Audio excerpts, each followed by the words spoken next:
What's going on, everyone? Welcome into Chicago Bears Now. My name is Harrison Graham, and on today's show, we're diving into a topic that's getting a lot of attention as the draft draws closer: the Bears' top 30 visits.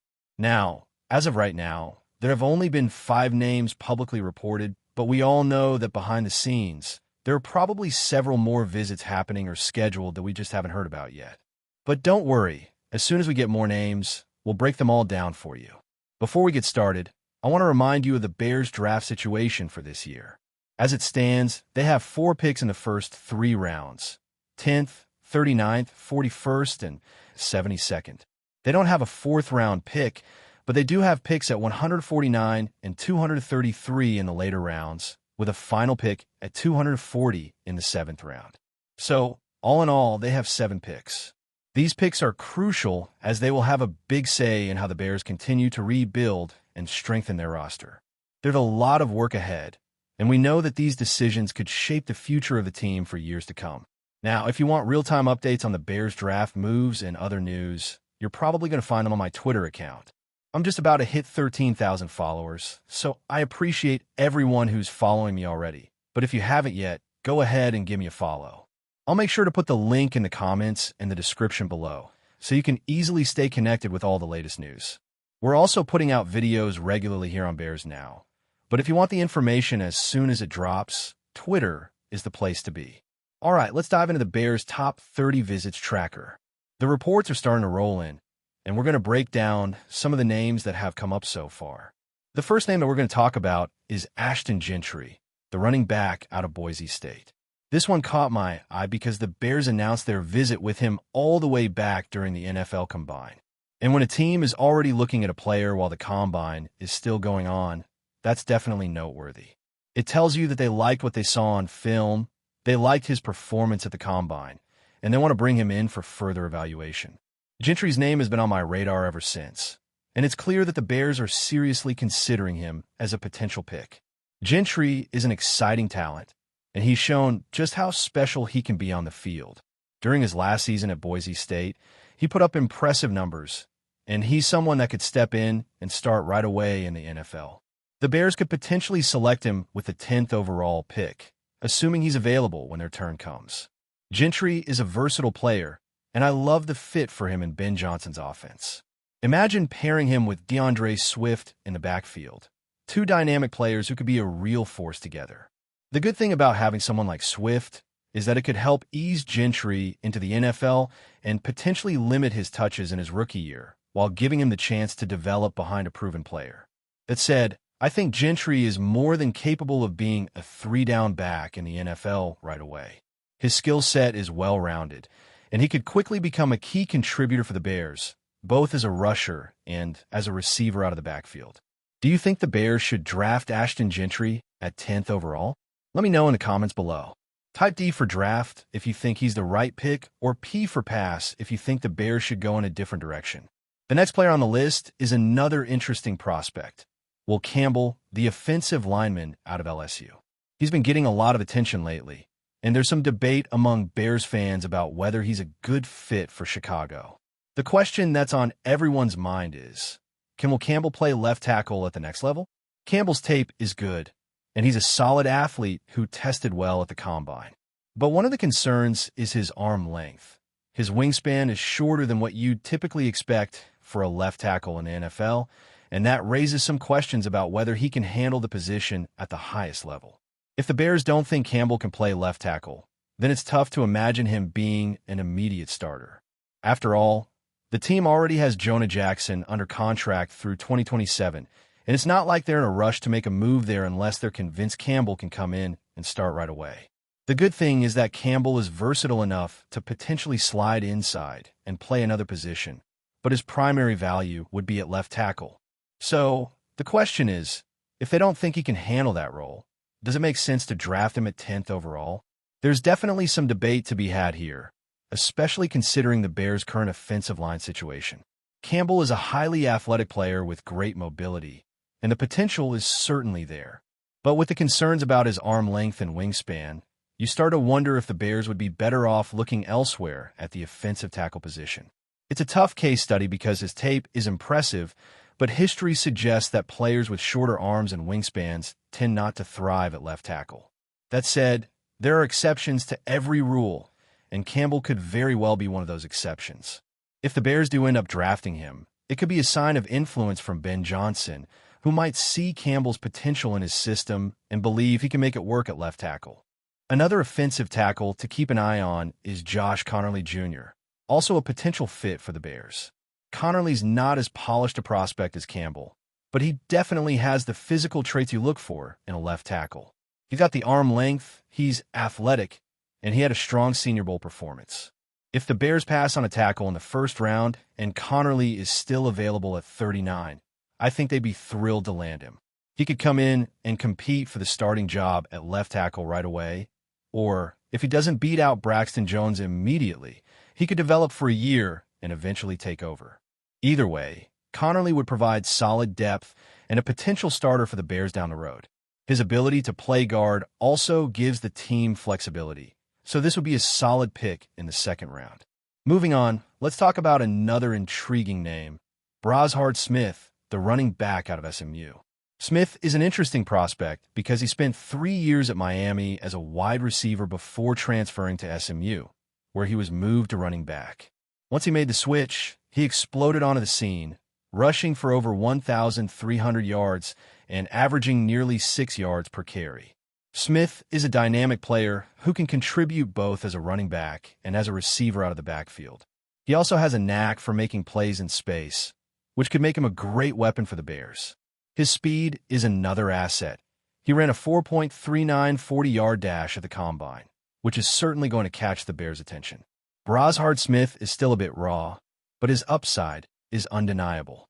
If the Bears decide to draft him, it could be because they're looking to develop him for the future, perhaps with the idea of moving on from DeAndre Swift next season, or even potentially trading him. Given that Swift and Smith have similar skill sets, it might not make sense to pair them together on the roster long-term. But Smith could definitely be an asset as a rookie on special teams and as a rotational back. If everything clicks for Smith, he could develop into a dynamic NFL player in the future. So, with all these prospects in mind, the Bears have some very interesting options to consider as the draft approaches. These are just a few of the names that have been linked to the team, and we'll continue to follow along and break it all down for you. Keep an eye out for more draft updates and news as we get closer to the big day. As we continue discussing the Bears' draft plans, let's dive into another player that's been making waves recently, Nick Martin, the linebacker out of Oklahoma State. Martin has been reported as one of the Bears' top 30 visits, and he's definitely an intriguing prospect. Now, Martin might not be a household name just yet, but when you dive into his tape, you can see that he's an explosive player with a lot of potential. He's not the biggest linebacker in this class. He's listed around 220 to 225 pounds, which is on the smaller side for the position. However, his athleticism more than makes up for his lack of size. One thing you can't ignore is his production. Martin was all over the field in 2023, racking up 140 tackles, 16 tackles for loss, and even sack production. He also displayed great coverage ability with a couple of interceptions, which is something that the Bears are likely looking for in a linebacker as they continue to build their defense. If you watch his tape, it's clear that he has a knack for getting to the ball and being around the action. His ability to cover, blitz, and fill gaps is something that stands out, and it's why he could be a fit for the Bears. That said, the question with Martin is where exactly he fits in on the Bears' defense. The linebacker core has gotten a bit of a makeover over the past year, with the team bringing in Tremaine Edmunds and TJ Edwards in free agency. With those two already locking down starting spots, Martin might not have an immediate starting role, but he could be a rotational guy who gets a lot of opportunities to make an impact. The Bears could use him as a part-time starter or rotational player in 2024, and then see how he develops with some coaching. Down the road, it's possible that Martin could become a more permanent starter, especially if the team decides to move on from Edmunds or doesn't extend Edwards after this season. The fact that Martin was invited for a top 30 visit is significant because it shows that the Bears have serious interest in him. This could also be a signal that they're looking for a linebacker with more explosion and athleticism compared to what they had with Jack Sanborn. Sanborn was solid in his own right, but Martin brings a different skill set to the table, especially in terms of speed and versatility. It's clear the Bears are looking to add more athleticism to the linebacker group, and Martin could provide just that. If you're wondering where Martin might fall in the draft, it's likely that he'll be a day 3 pick, which means somewhere in the 4th to 7th round range. That said, his athletic testing could push him up into the middle rounds if teams are impressed by his workouts. If he does go in the middle rounds, it could be a steal for whoever picks him.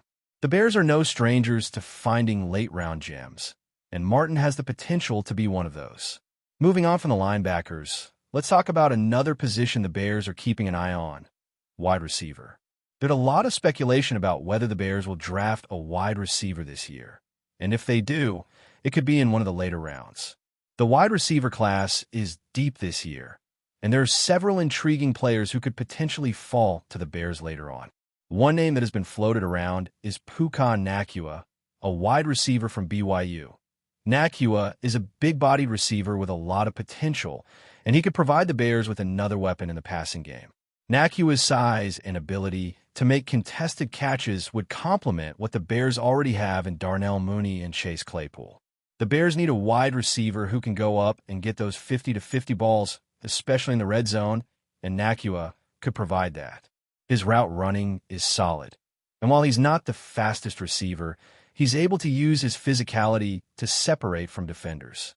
If the Bears go this route, they'd be adding another solid target for Justin Fields to work with, and it would give the offense more balance. Another intriguing name at wide receiver is Charlie Jones from Purdue. Jones is a bit smaller than Nacua, but he's a polished route runner with good hands. He's the kind of receiver who could come in and make an impact early on as a slot guy, and he could become a reliable target for Fields. Jones has the quickness to make defenders miss in the open field, and his ability to create separation is something that could really benefit the Bears' passing attack. If the Bears do end up targeting a wide receiver, it's more likely to come later in the draft. The top wide receiver prospects will probably be off the board by the time the Bears make their first selection, so they'll likely have to wait until day 2 or day 3 to grab someone. But regardless of when they pick, adding another pass-catching threat would certainly help the offense as a whole, and it could give Fields another playmaker to work with as he continues to develop. Another position where the Bears could add depth is the cornerback spot. Right now, the team has a solid group of cornerbacks, but there's always room for improvement, and the depth behind Jalen Johnson and Kyler Gordon could certainly use a boost. One name to keep an eye on is Tyler Scott from Cincinnati. Scott is an intriguing prospect with good ball skills, and his ability to cover ground quickly makes him a potential steal in the later rounds. He's not the biggest cornerback, but his speed and ability to track the ball make him a player who could thrive in the Bears' defense. Scott is the type of player who could provide depth right away and potentially develop into a starter down the road. Cornerback is an important position for any defense, and the Bears are going to want to make sure they have a strong group going forward. Adding someone like Scott could give them more options and increase their flexibility in the secondary.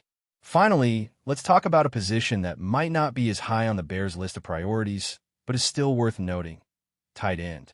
The Bears have Cole Kmet as their top tight end, but they could still look to add depth to the position. There are a couple of names out there, like Darnell Washington from Georgia, who could be intriguing if the Bears want to add a big, physical presence to the tight end group. Washington is an excellent blocker, and he has the size and strength to be a force in the red zone.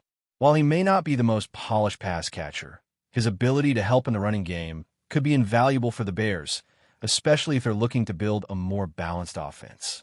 In conclusion, the Bears have a lot of directions they could go in this year's draft, and these top 30 visits are a good indication of the types of players they're considering. Whether it's a running back like Gentry, a linebacker like Martin, a wide receiver like Nacua or Jones, or a cornerback like Scott, there's no shortage of talent available. The Bears are in a great position to add impact players who can help the team right away while also building for the future. As we get closer to the draft, more names will emerge, and we'll continue to break it all down for you. Thanks for tuning in, and make sure to follow me on Twitter for all the latest updates. Bear down. Before we continue, don't forget to subscribe to our channel and give this video a like. Your support helps us keep bringing you the latest updates on our Chicago Bears. And don't be shy. Drop your thoughts on the news in the comments below. The Chicago Bears made a move that could reshape their defense for years to come. Dayo Odeyingbo, a rising star in the NFL, has inked a 3-year, $48 million deal with the Bears, a signing that carries massive potential. At just 25 years old, Odeyingbo was already considered one of the most promising edge defenders in the free agent market. His growth in pressure generation throughout his career with the Colts only strengthens the anticipation surrounding his arrival. This move is even more dramatic when you consider the Bears' financial win. While Pro Football Focus projected Odeyingbo's contract to be worth $17.5 million per year, Chicago landed him for $16 million. The pressure now mounts as Odeyingbo joins a defensive line brimming with talent, featuring Montez Sweat and Grady Jarrett. The Bears' defensive front is on the verge of becoming a nightmare for opposing quarterbacks, capable of coming at them from every direction. But this isn't just about numbers and contracts. It's about what this signing means for the Bears' defense. With Odeyingbo, Sweat, and Jarrett now forming a fearsome trio, the team has the foundation for one of the most disruptive front sevens in the league.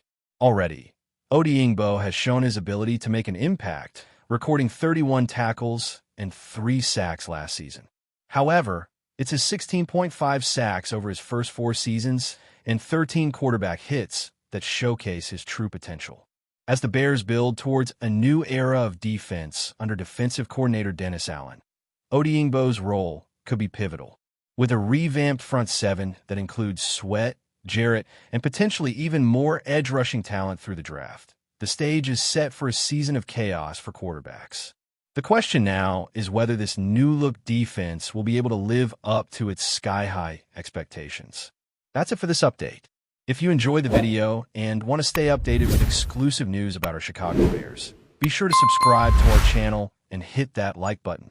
We can't wait to hear your thoughts in the comments. See you in the next video.